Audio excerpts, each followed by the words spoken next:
सभी पत्रकार बंधुओं को नमस्कार। आपने देखा कि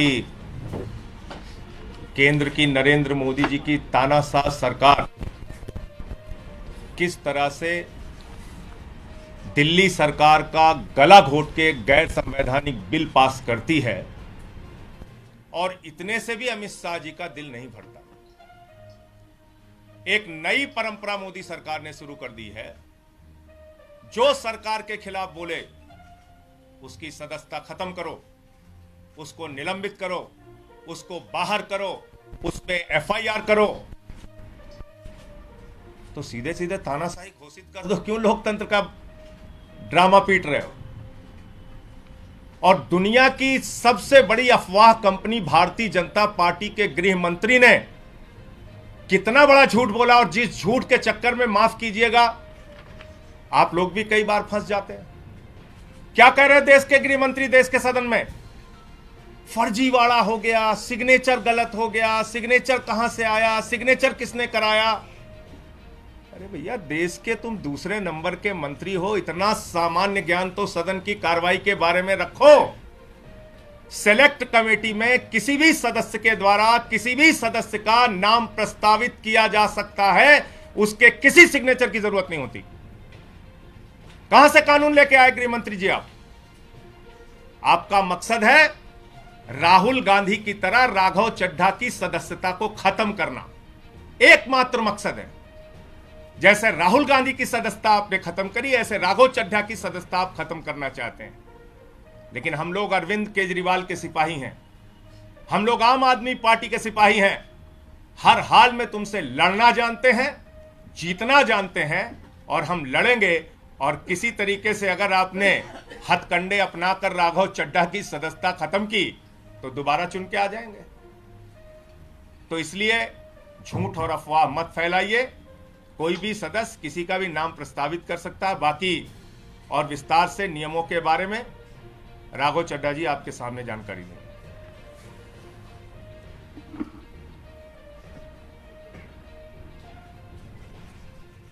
बीजेपी का मूल मंत्र है, repeat a lie 1000 times and it becomes the truth। एक असत्य को, झूठ को 1000 बार बोलो और 1000 बार वो सच्चाई में तब्दील हो जाएगा। इस मंत्र के तहत मेरे खिलाफ एक दुष्प्रचार और एक प्रोपेगेंडा शुरू किया गया कि न जाने कौन सा फर्जीवाड़ा हो गया, कौन से जाली दस्तखत हो गए,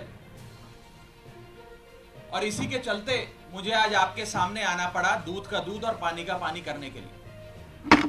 अमूमन ये देखा जाता है जब भी किसी सदस्य के खिलाफ विशेषाधिकार समिति कोई कार्रवाई शुरू करती है, यानी कि कमिटी ऑफ प्रिविलेजेस कोई प्रोसीडिंग शुरू करती है, तो वो शख्स उस पर कोई सार्वजनिक बयान नहीं देता, कोई पब्लिक स्टेटमेंट नहीं देता। लेकिन मेरे को मजबूरन आज भारतीय जनता पार्टी के झूठ का पर्दाफाश करने के लिए आपके सामने आना पड़ा, क्योंकि इतना दुष्प्रचार ये लोग कर रहे हैं। लेकिन मैं आज भी अपने बयान में ना कमिटी ऑफ प्रिविलेजेस के बारे में, ना ऑनरेबल चेयर के बारे में कोई भी बयान दूंगा। मैं सिर्फ रूल, पोजीशन और सच्चाई आपके सामने रखूंगा। पहली चीज तो यह है कि यह रूल बुक है जिसके हिसाब से राज्यसभा चलती है। यह रूल बुक, लाल किताब, इस पे लिखा है rules of procedure and conduct of business in the council of states. इस रूल बुक में जो लिखा है वो मैं आपको बताना चाहता हूं। यह रूल बुक कहती है कि किसी भी समिति के, सिलेक्ट कमिटी के गठन के लिए आप नाम प्रस्तावित करते हैं, कोई भी सांसद नाम प्रस्तावित कर सकता है, और जिस मेंबर का नाम प्रपोज किया जाता है, प्रस्तावित किया जाता है, उस मेंबर का ना साइन चाहिए, ना उस मेंबर का सिग्नेचर चाहिए, ना उस मेंबर का रिटन कंसेंट चाहिए। यानी कि इस रूल की किताब में कहीं नहीं लिखा कि सिलेक्ट कमिटी में किसी भी शख्स का, मेंबर का नाम देने के लिए आपको उस प्रस्तावित, प्रपोज्ड मेंबर की रिटन कंसेंट या सिग्नेचर चाहिए। लेकिन एक झूठा प्रचार फैलाया गया कि फर्जीवाड़ा हो गया साइन का। मैं आपको आगे बताना चाहता हूं कि जब भी सिलेक्ट कमेटी के गठन के लिए नाम प्रस्तावित किए जाते हैं तो ना सिग्नेचर लिए जाते हैं, ना सिग्नेचर जमा किए जाते हैं, ना सिग्नेचर की जरूरत होती है। No signatures are required, no signatures are taken and no signatures are submitted. तो जब किसी का हस्ताक्षर लिया ही नहीं, जब कोई हस्ताक्षर जमा किया ही नहीं, तो यह फर्जी साइन का जो एक अफवाह फैलाई जा रही है, यह सरासर गलत, झूठ और बेबुनियाद है। और यह मैं कानून की पोजीशन के हिसाब से बता रहा हूं। और मैं आज इस मंच से बीजेपी के नेताओं को चुनौती देता हूं कि वो कागज लेकर आए मेरे सामने, show me that piece of paper जिसपे ये दस्तखत है। जब कोई दस्तखत है ही नहीं, जब सिग्नेचर होता ही नहीं, तो फर्जी सिग्नेचर की बात कहां से आ गई? मैं चुनौती देता हूं आज बीजेपी को।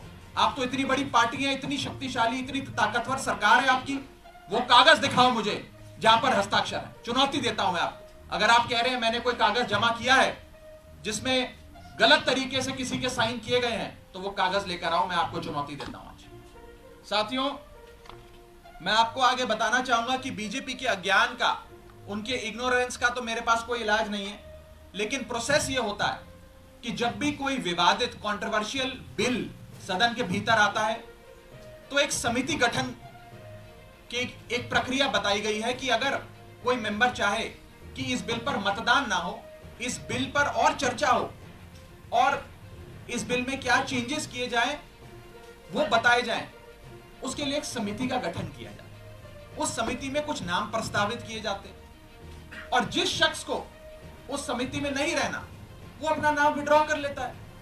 ये प्रपोजल है, ये प्रस्ताव है, किसी को जर जबरदस्ती नहीं बिठा दिया।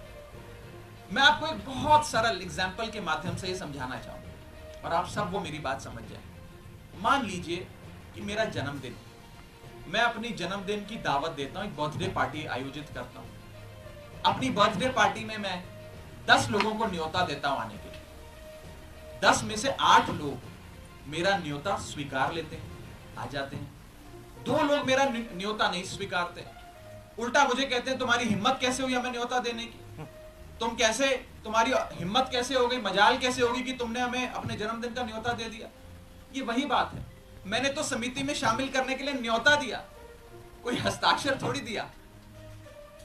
लेकिन वो 2 लोग मुझसे खफा हो गए। मैं आपको दूसरे तरीके से समझाने का प्रयास करता हूं। आज इस प्रेस कॉन्फ्रेंस में इतने सारे पत्रकार आए हैं, मैंने अपनी पार्टी को 10 पत्रकारों का नाम प्रस्तावित किया कि इन 10 पत्रकारों को आप आज की प्रेस कॉन्फ्रेंस में बुला लीजिएगा, मैं मीडिया से संवाद करना चाहता हूं। 10 में से 8 पत्रकार आ गए, 2 पत्रकार नहीं आए, और जो 2 पत्रकार नहीं आए वो कहते हैं इनकी हिम्मत कैसे हुई हमें न्योता देने का प्रेस कॉन्फ्रेंस का। 2 पत्रकार नाराज हो गए। ये साफ तौर पे इस समस्या का एक सरल सा एग्जाम्पल है। मैं ये बात रखना चाहता हूं कि जो मेरे खिलाफ कंप्लेंट्स दर्ज हुई, जिस मामले को कमिटी ऑफ प्रिविलेजेस को रेफर करा गया, उसका ये पार्लियामेंट्री बुलेटिन है, सरकारी डॉक्यूमेंट है। मैं आज बहुत सबूत लाया हूं दिखाने के लिए आप सबको, ताकि दूध का दूध और पानी का पानी हो जाए। ये पार्लियामेंट्री बुलेटिन है जिसके तहत मेरे खिलाफ जो कंप्लेंट्स आई उसे विशेषाधिकार समिति को विचार के लिए भेजा गया। इस पूरी पार्लियामेंट्री बुलेटिन में कहीं भी फर्जीवाड़ा, फोर्जरी, फोर्ज्ड साइन, सिग्नेचर, हस्ताक्षर, किसी भी शब्द का प्रयोग नहीं किया गया। सिर्फ इतना बोला गया कि इसकी जांच करके बताइए। अगर कोई फोर्जरी होती, कोई फर्जीवाड़ा होता, सिग्नेचर शब्द का प्रयोग तो कम से कम किया गया होता इस पार्लियामेंट्री बुलेटिन में। यह सरकारी दस्तावेज है राज्यसभा सेक्रेटेरिएट का, इसमें भी कहीं जिक्र नहीं किया गया। इसलिए नहीं किया गया क्योंकि जब साइन है ही नहीं तो साइन आएंगे कहां से। लेकिन भारतीय जनता पार्टी के झूठ का मुकाबला करना आसान नहीं है, इसलिए आज आपके सामने आकर यह बात रखनी पड़ी। और जहां तक विशेषाधिकार समिति का प्रोसीडिंग्स का मामला है, प्रिविलेज कमेटी का मामला है, इस देश के कई बड़े नेताओं के खिलाफ कमिटी ऑफ प्रिविलेजेस ने प्रोसीडिंग्स शुरू करी, कार्रवाइयां करी, जिसमें स्वर्गीय अटल बिहारी वाजपेयी जी हैं, जिसमें स्वर्गीय इंदिरा गांधी जी का नाम आता है, मनमोहन सिंह जी का नाम आता है, मोरारजी देसाई जी का नाम आता है, सुषमा स्वराज जी का नाम आता है, अरुण जेटली जी का नाम आता है, उस श्रेणी के अंदर अगर हमें भी शामिल किया गया तो कोई बात नहीं है, मजबूती से अपना जवाब विशेषाधिकार समिति के सामने, कमेटी ऑफ प्रिविलेजेस के सामने देंगे। मैं शहीद आजम भगत सिंह की धरती से आता हूं और पूरी न्याय की लड़ाई लड़ूंगा और मेरा विश्वास है कि कमेटी ऑफ प्रिविलेजेस अंत में दूध का दूध और पानी का पानी कर न्याय अवश्य करेगी। यह बात थी कि क्या हुआ। अब मैं आपको संक्षेप में यह बताना चाहता हूं, ये हुआ क्यों, ये विवाद कहां से खड़ा हुआ, ये क्यों इतनी अफवाह फैली। ये इसलिए फैली क्योंकि सोमवार दोपहर सदन के अंदर आम आदमी पार्टी की ओर से मैंने पूरी मजबूती से दिल्ली के अध्यादेश पर अपना वक्तव्य दिया और उसके ठीक 6 घंटे बाद मेरे खिलाफ बीजेपी ने यह आरोप लगाने शुरू कर दिए। इनको दिक्कत यह नहीं है कि मैंने नाम प्रस्तावित करे, इनको प्रॉब्लम यह नहीं है कि मैंने किसी कमेटी के गठन के लिए कुछ एमपीज के नाम दे दिए। इन्हें दिक्कत यह है कि एक 34 साल के युवा ने हमें खड़े होकर ललकारा कैसे, एक युवा ने हमसे मजबूती से सवाल कैसे पूछे और कैसे इस सुपारी जितनी पार्टी, जैसा कि गृह मंत्री जी कहते हैं, इस सुपारी जितनी पार्टी के एक युवा सांसद ने दुनिया की सबसे बड़ी पार्टी के सबसे बड़े नेताओं से देश के सबसे बड़े सदन में खड़े होकर सवाल कैसे पूछे। इन्हें दर्द इस बात का है। हमने अपने वक्तव्य में बीजेपी के पुराने मैनिफेस्टो दिखाकर उनके डबल स्टैंडर्ड्स को एक्सपोज किया, दिल्ली वालों के लिए न्याय मांगा, यहां तक कि लाल कृष्ण अडवाणी जी और स्वर्गीय वाजपेयी जी के लिए न्याय मांगा। यह दर्द शायद बीजेपी को सता रहा है, जिसके चलते आज वो मेरे खिलाफ कंप्लेंट्स कर रहे हैं। ये लोग मेरे पीछे पड़ गए, बीजेपी पूरी तरीके से मेरे पीछे है। मैं आपको बताना चाहूंगा कि इस हफ्ते के ये दूसरा नोटिस कमेटी ऑफ प्रिविलेजेस का मुझे आया है। It is the second time कि मुझे किसी विषय में कमेटी ऑफ प्रिविलेजेस ने नोटिस दिया हो एक ही हफ्ते में। शायद ही इतिहास में कभी आज से पहले ऐसा हुआ। और मैं ये बताना चाहता हूं कि आज के समय हर संभव प्रयास किया जा रहा है कि विपक्ष की आवाज को दबाया जाए। जैसे राहुल गांधी जी की मेंबरशिप छीन ली, हमारे 2 सांसद संजय सिंह जी, सुशील कुमार रिंकू जी, दोनों को सस्पेंड कर दिया, लीडर ऑफ ऑपोजिशन का माइक ऑफ किया जाता है।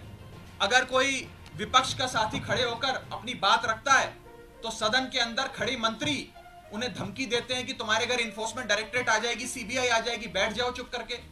इस प्रकार से एक अघोषित आपातकाल लगाने का प्रयास बीजेपी इस देश में कर रही है और उनका यही मकसद होगा शायद कि मेरी आवाज को भी दबाया जाए। लेकिन मैं कहना चाहता हूं कि ये युवा आवाज है, अरविंद केजरीवाल की एक सिपाही की आवाज है, ये आवाज दबने वाली नहीं है। आप कार्रवाइयां मेरे खिलाफ जितनी मर्जी करिए, आरोप जितने मर्जी लगाइए, लेकिन ये आवाज ना दबेगी ना बंद होगी। और अंत में मैं हाथ जोड़कर बस इतनी विनती करना चाहूंगा आप सब मीडिया के साथियों से कि ये जो आप लगातार पिछले 3 दिन से बीजेपी के झांसे में आकर ये चला रहे हैं कि कोई फर्जीवाड़ा हो गया, फोर्ज सिग्नेचर हैं, मेरा आपसे हाथ जोड़कर निवेदन है कि इस प्रकार की झूठी खबरें ना चलाएं। मैं आपसे कहना चाहूंगा कि आप सच दिखाएं। आप लोग इस लोकतंत्र के चौथे स्तंभ हैं, कृपया कर बीजेपी के प्रोपेगेंडा में ना फंसें। एक छोटे सेक्शन ऑफ मीडिया ने जरूर एक प्रोपेगेंडा चलाने का प्रयास किया और मुझे मजबूरन उनके खिलाफ कानूनी कार्रवाई करनी पड़ेगी, क्योंकि ना रिकॉर्ड्स में, ना कंप्लेंट्स में, ना पार्लियामेंट्री बुलेटिन में कहीं भी फोर्जरी शब्द का प्रयोग किया गया है। और अंत में मैं इतना ही कहूंगा कि जिन जिन सांसदों ने मेरे खिलाफ फोर्जरी के आरोप लगाए, सदन के बाहर मैंने देखा कई सारे बीजेपी के लोकसभा के सांसदों ने बयान दिए, राज्यसभा के तो शायद किसी सांसद ने नहीं दिए, लेकिन लोकसभा के कुछ सांसदों ने मेरे खिलाफ ये बयान दिए। मुझे उनके खिलाफ भी मजबूरन कमेटी ऑफ प्रिविलेजेस में न्याय मांगने के लिए जाना पड़ेगा, उनके खिलाफ भी कंप्लेंट दर्ज करनी पड़ेगी और कोर्ट के बाहर भी, पार्लियामेंट के बाहर भी, न्यायपालिका में भी न्याय की गुहार लगानी पड़ेगी। और मैं हर संभव लड़ाई के लिए तैयार हूं। मैं बीजेपी से डरता नहीं और ना डरने वाला हूं। बहुत बहुत शुक्रिया।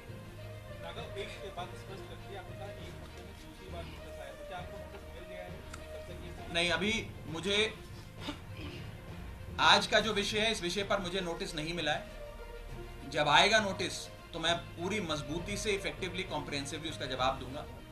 लेकिन पुराने वाले एक मसले पे मुझे एक नोटिस प्राप्त हुआ है, सोमवार को प्राप्त हुआ है, और मैं उसका जवाब जरूर दूंगा। रूल बुक ये कहती है कि बातचीत करके भी कंसेंट लेना होता है कि आप देखिए, सांसदों का नाम लिख रहे हैं, क्या रूल बुक मैं ऐसा बता कहती है? मैं इतना बस कहना चाहूँगा कि क्योंकि अभी मामला विशेषाधिकार समिति के विचाराधीन है, इसकी निटी ग्रिटीज में जाकर किससे क्या बात हुई, किसने क्या कहा, मैं उस पर बिल्कुल कोई टिप्पणी नहीं करना चाहूँगा, क्योंकि ये उचित नहीं होता है। मैंने अपनी बात रखनी थी, आज मुझे मजबूरन, क्योंकि मेरी छवि खराब करने के लिए एज अ पार्लियामेंटेरियन, मेरी गुडविल, मेरी क्रेडिबिलिटी खराब करने के लिए एक प्रोपेगेंडा जो बीजेपी ने चलाया है, उसका जवाब देने के लिए आज मुझे सामने आना पड़ा, ताकि दूध का दूध और पानी का पानी हो जाए, और मैं खुली चुनौती देता हूँ। Raghav, one question. You referred to the rule book. Sasmit Patra of the BJD also referred to a rule book on the floor of the बिल्कुल House. ठीक। saying सारे जवाब consent अब was not taken. सारे जवाब अब विशेषाधिकार समिति के सामने दिए गए। चलिए